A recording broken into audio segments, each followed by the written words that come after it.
Hi, I'm Randolph, the senior writer. If you'd like to find out how I was able to write a 48,000 word murder mystery book in approximately 3 weeks, then this is the video for you. So stay tuned and I'll get right to it. I've written several books. Some have done pretty well. Some are still looking for an audience. If you've written books and tried putting them up on Amazon, then you'll know what I'm talking about. Sometimes you can write a great book, your friends read it, and you go, oh, this is going to be the one. Surely everybody will find this. Bestseller, here I come. So you put it up on Amazon, and wait, and nobody buys it but your couple of relatives that are trying to help you out. Because it's tough on there. They say there's something like 25 million books on Amazon right now. So you need to find other ways to sell it. Selling a book is kind of like you write the book, then you run down to the beach, rent a rowboat, row out into the ocean, maybe 4 or 5 miles, throw the book in the water, and wait for it to settle down to like 10,000 feet on the ocean floor. And then you wait for somebody to find and buy it. Those are kind of your odds. The reason I started this channel is to find an audience and to help other people figure out how to write a book and get them going. Let me show you the process I just went through to write this book in about 3 weeks. Up to now, my writing has always been part-time. Sometimes it takes me several months to put a book together or get the idea together. I wrote a big vampire novel that took me years to put together. I think I rewrote it 3 times. I must have gone 400,000 words before I finally even trimmed it down to 186,000 words. Writing can take a long time, especially when you're working full time. But I always wanted to get something done faster. Now I'm retired, and I always wanted to take a crack at writing during the National Novel Writing Month. Every November they have it. And the whole idea is you're on your own. You want to write a 50,000 word book in 1 month. You really got to move and know what you're doing to do that. So that's what I did. I signed up for NaNoWriMo, and then I thought, what am I going to write? I always wanted to write something different. So I thought, I'm going to try to write a murder mystery. That should be fun because I've never tried that, and that's a different style of writing. So that's what I did. I set out to write the book because of NaNoWriMo. Sadly, NaNoWriMo, as of this time, was no longer with us. This is about 3 or 4 months after that. They apparently went broke and broke up. They might have been good writers, but I guess they didn't run the business very well because they said they had money problems and had to shut down. So that's very unfortunate. Of course, there's many other places that are still having writing months, but you don't need to wait for that. Just do it yourself, okay?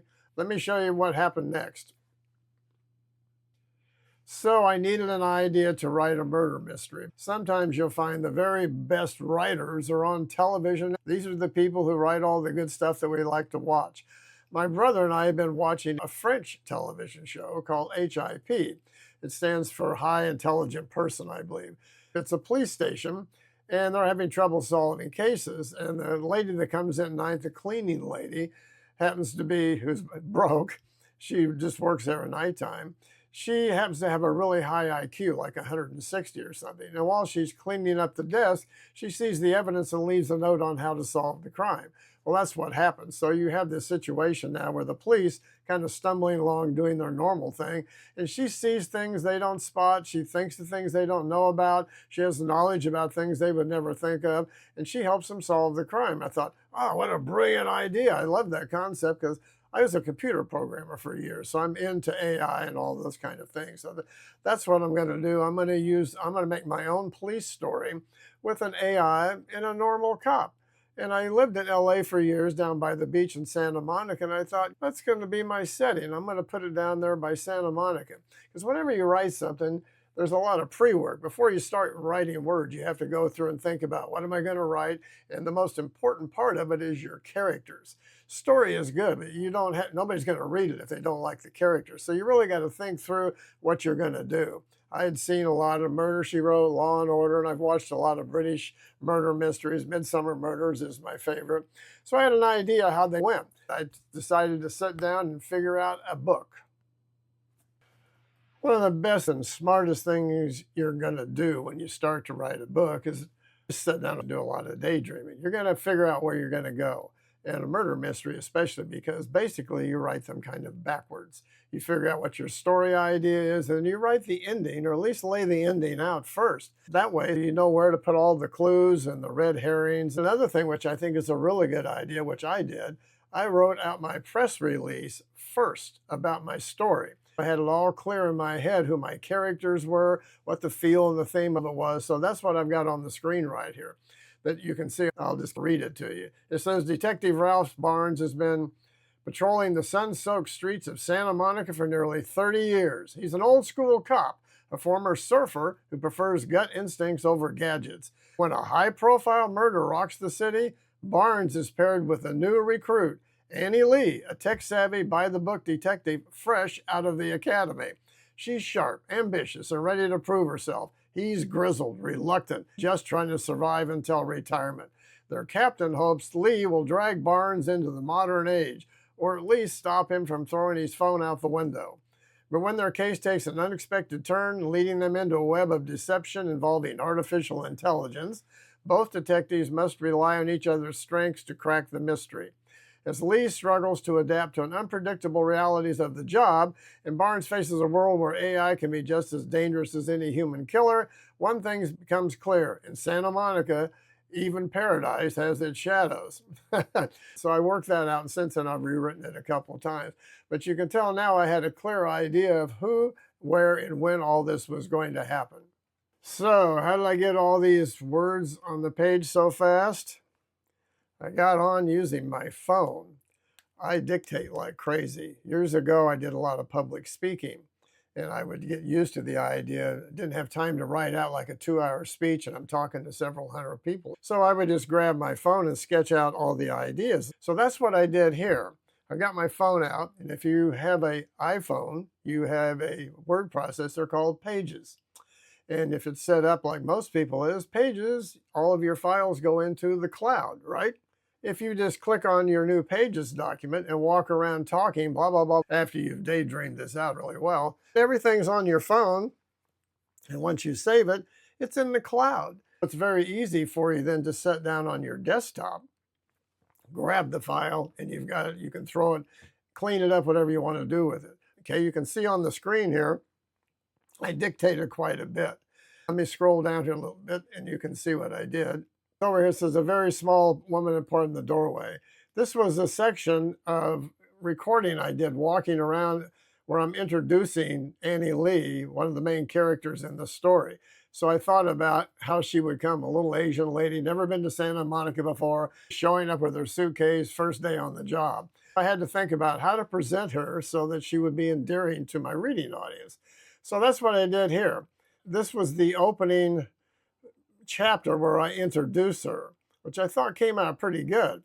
I got it all done, then I transferred it over to ChatGPT. I copied the page, stuck it into ChatGPT.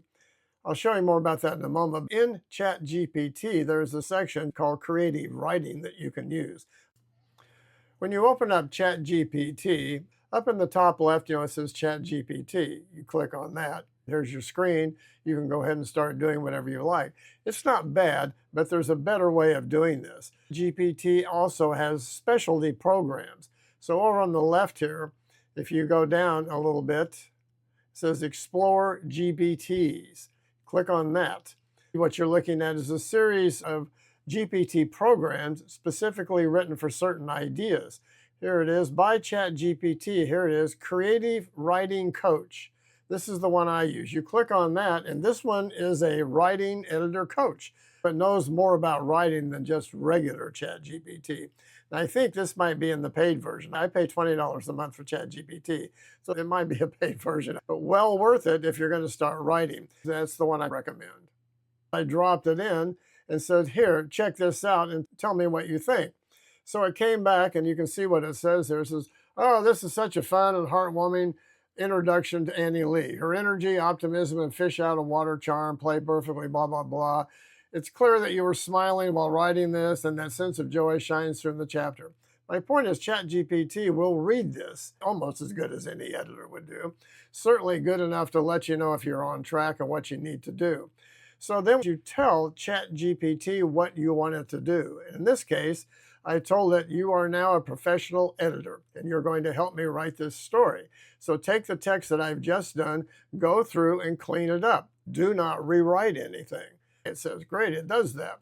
So it went and did it. And then as you scroll down here, let me get over here so you can see what happened. So here it is. Here it says all cleaned up. That long paragraph of all my rambling on, it went through and cleaned it up pretty darn good.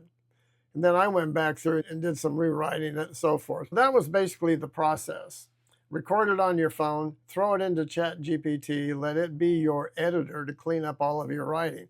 It's easy that way to get 2,000, 3,000, sometimes 5,000 words in a day or two. It's not so hard to do. And the more you write, the more ChatGPT picks up your writing style. It's surprising how good it can be. It's not the only one out there, but that's the one that I use the most. So you get yourself a book all together. So what do you do next when you've got all your books all together on pages and you keep copying the files off of ChatGPT, and here's what you do with them. I made up a little quick book cover. I use Midjourney. It's a text-to-image software. You can put in a prompt like, make me a book cover and it looks like this. At this point, I had a pretty good idea who was going to die and how it was going to happen. An aging rock star is found dead on the floor. This is the guy known for drinking and gambling and loose women. He's found dead on the floor, and everybody in the band is happy about it. So I just made a little quick mock-up book cover here, which you can do easily yourself. I'll get a professional to do it when I'm done. But it helps me kind of visualize where I'm going and what I'm doing with the thing. So what I'm doing, I've taken all the writing that I've done. So I go through doing all the dictation, cleaning it up in chat. And now it's in Scrivener, which is a writing software. If you're familiar with Scrivener, there's nothing really to tell you how good it is. But basically, most people start off in Word, and then they find out, well, gee, I need a better place to keep track of stuff. Scrivener is like the Swiss Army knife of word processors made just for writers. In it, you can write, and here's all my chapters of Deadbeat all the way down here. The story's called Deadbeat. So, but over here, you can keep track, where you can keep track of all of your characters. You can outline all their instincts, everything about them. Here was some information I looked up about how to write a murder mystery, giving you ideas on where to start, some of the tricks, things like that. Over here was a lot of ideas I had that I sketched out. I call it a thinking box. To make my character, Annie Lee, the Asian girl, interesting, I had her come from China, where she watched a lot of police movies, and one of her favorites was Clint Eastwood. And she had all these little movie quips. I thought it'd be funny if she would say things like, yippee-ki-yippee, you made my day, and stuff like that. I use that in the scripts. Here's another really good thing about using Scrivener. When you've got done writing and got it just the way you want, you can compile it in whatever form you want right inside of there. If you follow me up here on the screen, you go to File and then come down to Compile. When you go to Compile, here's all of your chapters on the right. You click on all the ones that you want. This wound up being all the chapters. I think there's 32 of them. This is all 48,000 words that has been written and only edited with ChatGPT, just helping me clean up awkward sentences and taking care of punctuation. I don't like to use AI to actually write. I want all the ideas to be mine. I think that's the future of writing. If you have great ideas, ChatGPT or any other AI is just kind of like having a professional editor sitting along beside you going, that sentence could use a little bit of work. That's not so funny. Maybe you should do that again. But I want to write all of it. And I'm proud to say that all this story, everything about it, all the characters, I made up. Okay. So now if you want to maybe send it out to people, I can come over here to where it says compile. And here's all of your different ways that you can compile it. The most popular one is EPUB. So I click on that, and then I just come over here to hit compile, and it makes an EPUB form of your book. That way you can pass it around to friends, beta readers, whatever you want to do. And that's kind of where I'm at with this right now. It's out there with a few people reading it. I'm going to get that back. And then from that point, if it's really running clean, then I'm going to go put it out on the market. I understand marketing pretty well because I have sold quite a few books. So that will be the next step. Thanks for sticking with me, my first video here. As you can tell, I haven't quite sure what to use for a background yet on this show, but I'm having fun doing this. So I'm going to keep doing it. I'll try to get one out every week. And I thought I would start a project from scratch. I'm going to write a follow-up book to Deadbeat. I got the idea all started. Every week I will walk you through the whole process of putting the ideas together, getting started, writing, how to do the writing. I'll teach you some writing techniques. How many people have said, you know, hey, I've always wanted to write a book. You can do this. Anybody can write a book. It's no different than learning any other skill. You just have to get started and do it. Because once you do it once, you'll go, oh, that was bad. It probably will be. My first writings were, I wouldn't let anybody read it. So then you go back and rewrite it and rewrite it again. Another good technique is if you're reading, like if you like to read mysteries or whatever it is, go find somebody else who writes the same kind of books and read it, and then type their book out. You can just sit down with their book, open it up, and word for word, just type out exactly what it says. After a while, you kind of become the writer. You get a feel for how they start paragraphs, how they phrase their words, how they use senses and smell and touch to keep you in the moment. You learn a lot from copying professional writers. So that's a really good way of doing it. So thanks so much for watching this, and I'll see you on the next one.